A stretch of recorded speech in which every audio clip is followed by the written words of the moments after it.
Your life is an expression of your programs because 95% of your life comes from the subconscious. What would happen if your subconscious programs matched the wishes, desires, and aspirations you hold in your conscious mind? Twice a day, your brain is prepared to download information, and this is where you can reprogram your subconscious mind. The conscious mind, being creative, can learn from reading a self-help book, going to a lecture, watching a movie. The conscious mind can learn from something as simple as, aha, I just figured it out. So the conscious creative mind has many different ways of downloading information. But the two minds are not connected in the sense that if the conscious mind learns something, does it mean that the subconscious mind has learned this as well? And the answer is absolutely not. The conscious mind learns through its creative processes, but the subconscious mind learns primarily in two ways. I say, so what's different? I say, conscious mind, read a book, watch a movie, hear a lecture, it's downloaded, it already knows. Subconscious mind doesn't learn that way. The subconscious mind is a habit mind. Well, there's two ways to get programs into that subconscious mind. Number one was the way we downloaded information into the subconscious mind in the first 6 or 7 years of life, and that is this. The subconscious mind is operating at a vibrational frequency of theta, which is hypnosis. So it says, oh, yes, you can download information straight into the subconscious if your mind is in a state of hypnosis. So that's one way of acquiring a program. I said, well, the first 6 or 7 years, that's brain of a child is predominantly operating in theta hypnosis, but now you're older, now what do? I go, well, here's an interesting fact. Twice a day, your brain goes through a period of theta vibrational activity. Twice a day, your brain is prepared to download information through hypnosis. I say, well, when does that occur? Well, remember, there are vibrational frequencies that ramp up. When you're sleeping, you're at the lowest vibrational frequency called delta. As you start to wake up, but you're not fully awake, that's twilight reverie. That's where you're just waking up and everything. You're still in a dream world, you're in the real world, you're mixing the two. That's a period called theta.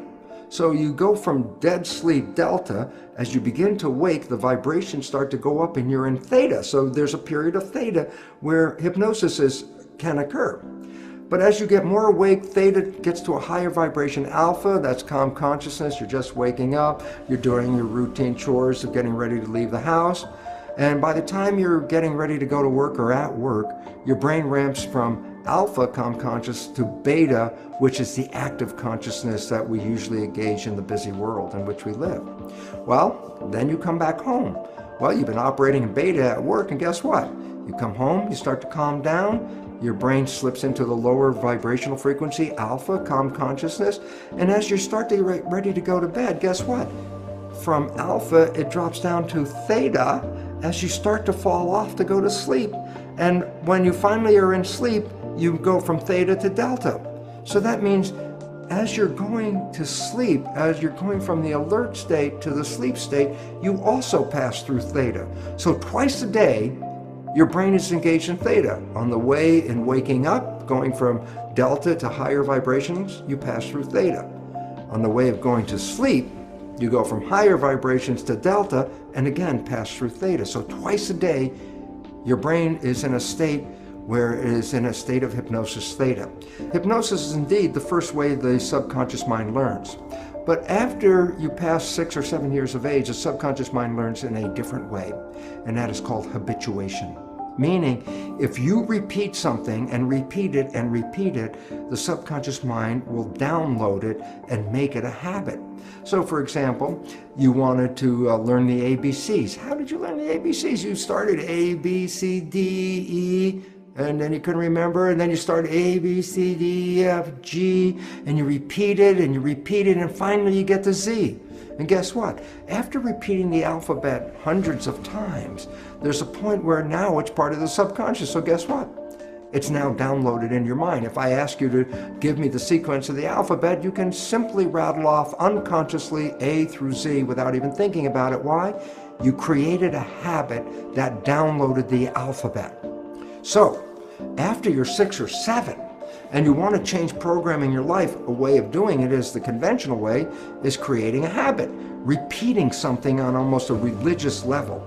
Let me just make it clear. A sticky note on the refrigerator is not a habit. A sticky note on the refrigerator is more or less a wish. Every time you look at it, I wish that would be true, but that's not a habit. A habit means you have to do something and repeat it and repeat it and repeat it. That's the way you learn everything after you're 7, and that's how you learn how to drive a car, for example, or the work that you do, or whatever activities you get involved with. When you repeat them, they become habits in the subconscious mind. But now comes a very important issue. What are the programs you have to change in your subconscious mind? Especially important is the fact that most of these programs were introduced into you even during the last stage of pregnancy, the last trimester, in the first 6 or 7 years of your life. So I say to you, well, tell me about the programs that you learned when you were 1 year old. Tell me about the programs you learned when you were 2 years old. And you go, I don't know, I wasn't consciously aware of those things. I go, yeah, because consciousness started more around 6 or so. So I say, well, how do you know then the programs that you have? Here's the fun part of the whole thing. Science has revealed that we operate our lives 5% of the time from the conscious mind, and 95% of the time our behaviors are controlled by the programs in the subconscious mind. What does it mean? It's simple. Your life is essentially a printout of your subconscious programs. That's what you're operating 95% of the time. So you want to know what the programs are? It's very simple. Look at your life. The things that work for you and that come to you and the things that you want come to you because you have programs in the subconscious that encourage their being there. But anything you struggle with, anything you have to work hard at, anything you put an effort into, you're doing that because you're trying to overcome a program of limitation that is preventing you from going there. So all you have to do is look at your life and say, hey, what works for me works because I already have programs to support that. What I'm struggling with in life, I'm having a problem with because I have subconscious programs that do not encourage that behavior. So right away you automatically know, what behaviors do you want to change? They're the ones that you have difficulty with. Okay, how do you change them? You could change them by creating new behavioral habits that you repeat every day religiously, changing the old behavior and rewriting it live every time, saying, no, don't do it that way. No, don't do it that way. Talking to yourself and saying, that's not what I want. This is what I want. And you constantly repeat this to yourself. Guess what? Habit will inevitably change that program and put it into the new program. So now we're down to a very fundamental understanding of life. And that fundamental understanding of life is this. Your life is an expression of your programs because 95% of your life comes from the subconscious.